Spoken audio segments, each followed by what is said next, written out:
Hey guys, come and join me in the old Frog and Toad for a pipe chat. It's bloody miserable outside, but it's nice inside, so see you inside.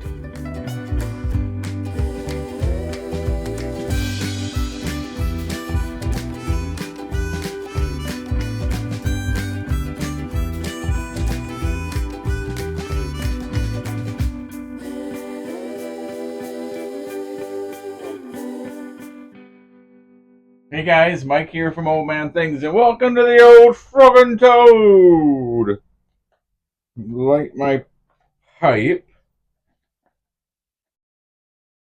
It's a B. It's a triple B. I don't know what they call BBB. Made in England. This is as much as I know, but it's a billiard, and I like straight billiards. Carter Hall.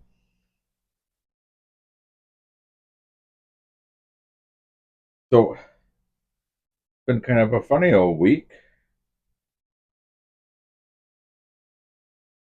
We've had weird weather. One day we had winds like there's no tomorrow. I suppose it's the gale season, and we've had such terrible winds. It must have taken down the internet. We have Spectrum, and I mean we were out from about noon until almost 9 at night without internet.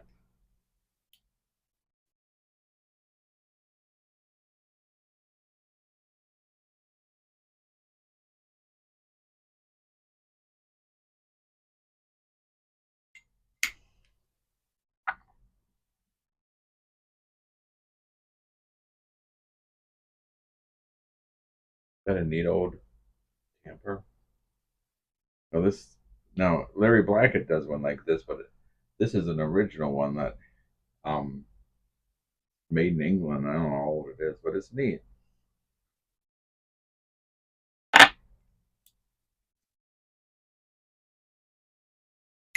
Having a cup of tea, so cheers, everyone.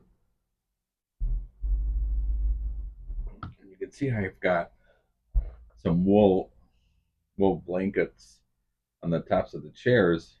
That's a Hudson Bay one, and I don't know what this one is. This is another one like Hudson Bay, but it gets so cold in here, and then to put your back on this leather, it's like ooh. So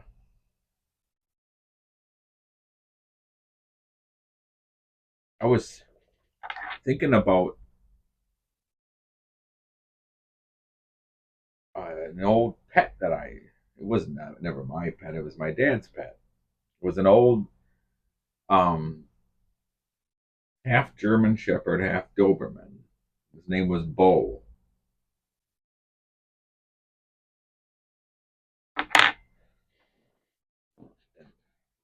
That thing was the meanest dog. Absolute meanest dog.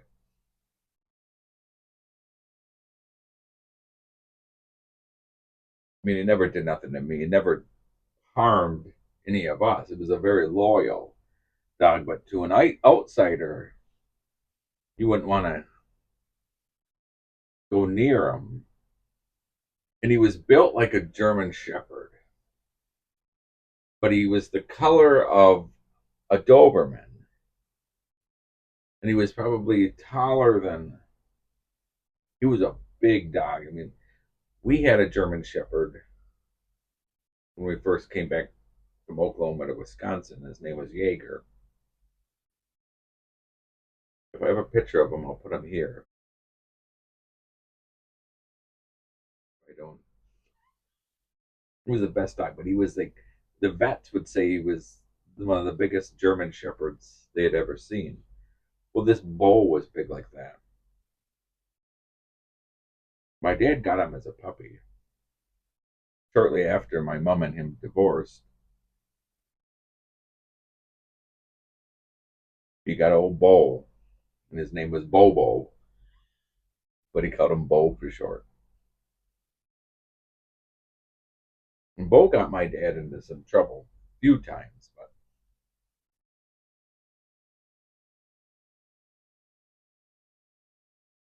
I remember I only asked my dad once. I was getting bullied in school. I said to my dad, "What can I do?" And he said, "Tell him I got a big dog." And I thought, that's the last time I asked for help. That's when I decided to take things into my own hands, and it worked from that point on. I just get in their faces and say, "Come on and hit me." I'd always put my glasses in my pocket, and they'd say, "Oh, we'll wait till after." I said, "No, we're not screwing around. Come and hit me." I could take a punch because my brother, 4 years older, and I mean, we used to fist fight. He one time knocked me right through the door. I mean, so I knocked him right over top of the counter once. I mean, so we I could take a hit, but I wasn't going to put up with it, and it worked because every single one of those bullies was we backed down, and then they always we were like friends with me after. I don't understand it, but anyways, I'm not talking about bullies, but that was how mean Bo was.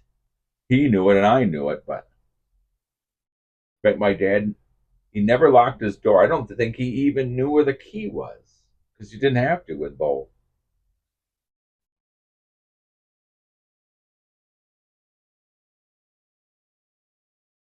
And Bo was mean. If there was something outside and he could get to it, one time my dad was home alone.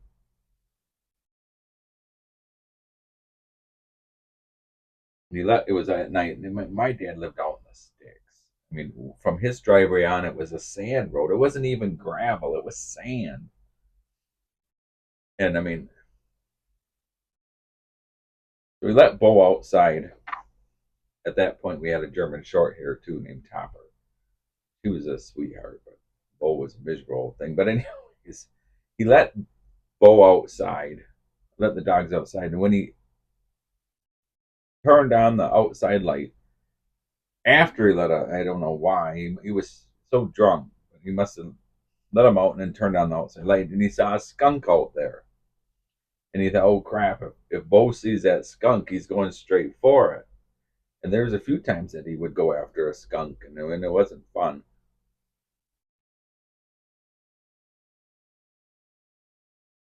My dad always kept loaded pistols in his sock drawer.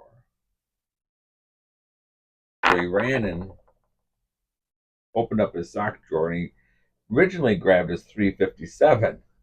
He said for whatever reason he put it down and he grabbed his 22 pistol and he ran outside. And as he went running outside, he tripped and shot himself in the foot.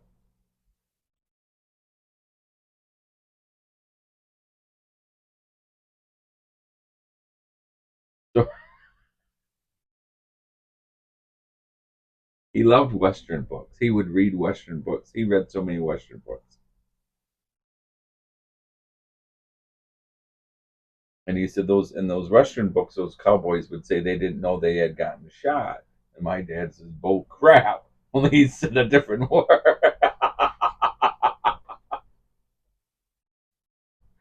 So he called his friend Jerry Edgerton, and I've told you different stories with him and his friend Jerry Edgerton. They did all kinds of stuff. Called his friend Jerry Edgerton, and I actually found a picture of Jerry Edgerton. I'm going to put Jerry right here.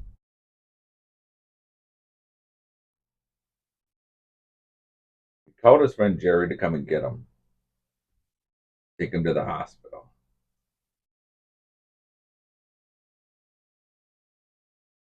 And my dad said we went straight to the hospital.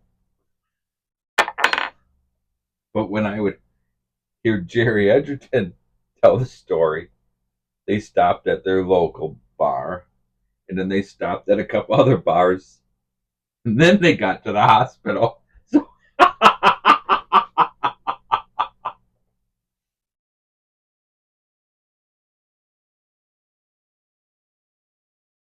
his bone in the tip of his foot and his toe, his middle, so it'd be like if that's your foot, your big toe.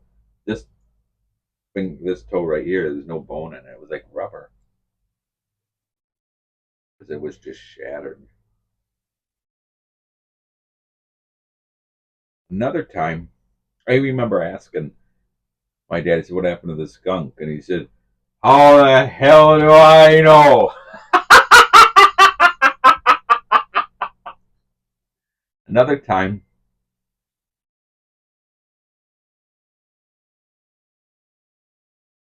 my brother, and I told you he was 4 years older than me. My brother was a big guy, but we don't speak anymore because of him. He's miserable. But he was a big guy, muscular, and not. And he was thinking about joining the army. It was probably his senior year. And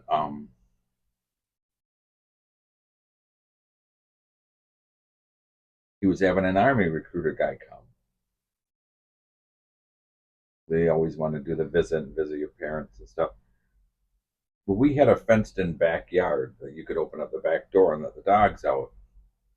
And my dad was begging, oh, sorry, my brother was begging my dad to put Bo out in the backyard. And my dad said, I have control of him. And he had his collar on and he had this little leash and he had it wrapped around his hand. So there was this was the collar. He had there wasn't much room. There was maybe this much room between between his hand and the collar. And my brother was saying, please let him put him outside because we all knew Bo. He was a big old thing. And my dad and my brother said he won't listen. And my dad said, "You'll listen to me." He was so drunk. And I was telling him too. I said, "Dad, you can't control Bo. You know that. I've got him under control." And so we're waiting. When I was it was so. Anyways, so the car pulls up with the army recruiter,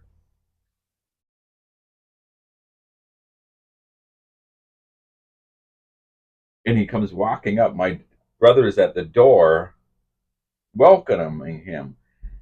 And the guy took 2 steps into the house, and Bo saw him and just took off after him. My dad went right along with him. He flew through the air as Bo lunged towards this guy. And my dad, you could hear and feel the house shake when my dad goes face first, boom, on the floor. And Bo is staring after the guy. My brother was able to, he went right between my brother's legs, and my brother squeezed his legs and grabbed his collar with both hands. And my dad's just laying there in shock. He's not saying anything. And I'm saying, "Are you okay, Dad? Are you okay?" And he just sat there and he didn't do anything. I think I've told this before now as I remember, but I remember the first thing he did was when he got, and the army recruiter guy was already in his car with the doors locked. And the first thing my dad said when he finally got himself together in his mind, he said, "Put the damn dog outside." Anyhow, I'm gonna let you guys go. Thanks for watching, and to you those that watched my veterans video, it was only 2 minutes tribute. I really appreciate that. So, cheers, everyone.